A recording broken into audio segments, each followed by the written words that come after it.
ഈശോമിശിഹായ്ക്ക് സ്തുതിയായിരിക്കട്ടെ. ഇന്ന് തിരുസഭ മാതാവ് വിശുദ്ധ മരിയ ഗോരേത്തിയുടെ തിരുനാളെ സന്തോഷത്തോടെ കൊണ്ടാടുകയാണ്.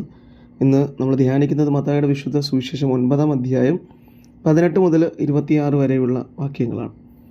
സുവിശേഷത്തിൽ ഒരു ഭരണാധികാരിയുടെ മകളെ യേശുനാഥൻ ഉയർപ്പിക്കുകയാണ്. കൂടാതെ ഒരു രക്തസ്രാവക്കാരിയായ സ്ത്രീയെ അവിടെ സൗഖ്യപ്പെടുത്തുകയും ചെയ്യുന്നുണ്ട്.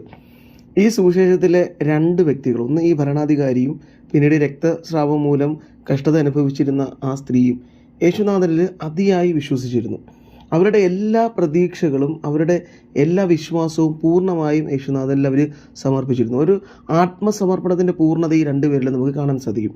അപ്പം ആദ്യത്തെ വ്യക്തിയെ സംബന്ധിച്ച് മകൾ മരിച്ചുപോയി, എല്ലാ പ്രത്യാശയും നഷ്ടപ്പെട്ടു. പക്ഷേ ക്രിസ്തുവിൽ പൂർണ്ണമായി വിശ്വസിച്ചുകൊണ്ട് അവൻ പ്രത്യാശിക്കുകയാണ്, എൻ്റെ മകളെ ഉയർപ്പിക്കാൻ ക്രിസ്തുവിന് കഴിയുമെന്ന്. അങ്ങനെ ക്രിസ്തു അവളെ ജീവനിലേക്ക് ഉയർപ്പിക്കുകയാണ്. രണ്ടാമത്തെ സ്ത്രീ കുറച്ചുകൂടെ ഒരു പ്രാധാന്യം അർഹിക്കുന്ന ഒരു വ്യക്തിയാണ്. കാരണം ഇവൾ ഒത്തിരിയധികം കഷ്ടപ്പെട്ട ക്രിസ്തുവിൻ്റെ അടുക്കിലേക്ക് എത്തിയത് തന്നെ. ഇവൾ രക്തസ്രാവക്കാരിയായ സ്ത്രീ ആയതുകൊണ്ട് തന്നെ സമൂഹത്തിൽ ഒത്തിരിയധികം അവഗണനകൾ അനുഭവിച്ചിരുന്ന, ക്രിസ്തുവിൻ്റെ അടുക്കിലേക്ക് പെട്ടെന്ന് എത്തിപ്പെടാൻ പറ്റാതിരുന്ന ഒരു സ്ത്രീയാണ്. 12 വർഷമായി ഇവൾ വേദന അനുഭവിക്കുന്നവളാണ്.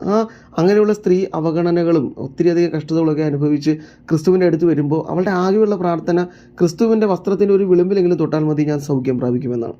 അപ്പം അതുവരെയും അതിന് ചെയ്യാത്തൊരു അത്ഭുതമാണിത്.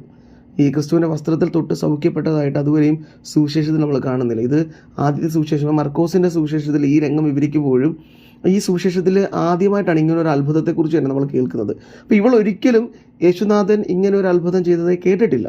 പക്ഷേ ഇവൾ വിശ്വസിക്കുകയാണ്. അപ്പം അവളുടെ പൂർണ്ണമായ വിശ്വാസം ക്രിസ്തുവിലേക്ക് അവൾ സമർപ്പിക്കുകയാണ്. ദൈവമായ ക്രിസ്തുവിൻ്റെ വസ്ത്രത്തിൻ്റെ വെളുമ പോലും തന്നെ സൗഖ്യപ്പെടുത്താൻ തക്ക വിധം സ്നേഹമുള്ളതും ശക്തിയുള്ളതുമാണെന്ന് നമ്മൾ ഉറച്ച് വിശ്വസിക്കണം. അപ്പോൾ ക്രിസ്തുവിൻ്റെ സ്നേഹമാണ് അവൻ്റെ ആ ശക്തിയായി അവളിലേക്ക് പുറപ്പെട്ടത്. അപ്പോൾ അങ്ങനെ ആത്മാർത്ഥമായി ക്രിസ്തുവിൽ വിശ്വസിക്കുന്നത് കൊണ്ട് തന്നെ ഇവർ 2 പേരും സൗഖ്യപ്പെടുകയാണ്. ഇത് നമ്മളോട് പറയുന്ന ഒരു വലിയ ഒരു സത്യം. ക്രിസ്തുവിൽ പരിപൂർണമായി വിശ്വസിക്കുമ്പോൾ എനിക്ക് വേണ്ടി അവൻ ഇതുവരെയും ചെയ്യാത്ത അത്ഭുതങ്ങൾ പോലും ചെയ്യുമെന്നുള്ള ഒരു അനുഭവ സാക്ഷ്യമാണിത്.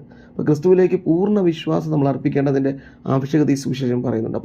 ഒപ്പം ഇന്ന് ധ്യാനിക്കുന്ന മരിയ ഗോരേത്തിയുടെ ജീവിതം, അവളെ തന്നെ പൂർണ്ണമായി ക്രിസ്തുവിന് സമർപ്പിച്ച വ്യക്തിയാണ്. മരണത്തിൻ്റെ മുൻപിൽ പോലും പതറാതെ ക്രിസ്തുവിന് വേണ്ടി തൻ്റെ ജീവിതം സമർപ്പിച്ചവളാണ് മരിയ ഗോരേത്തി.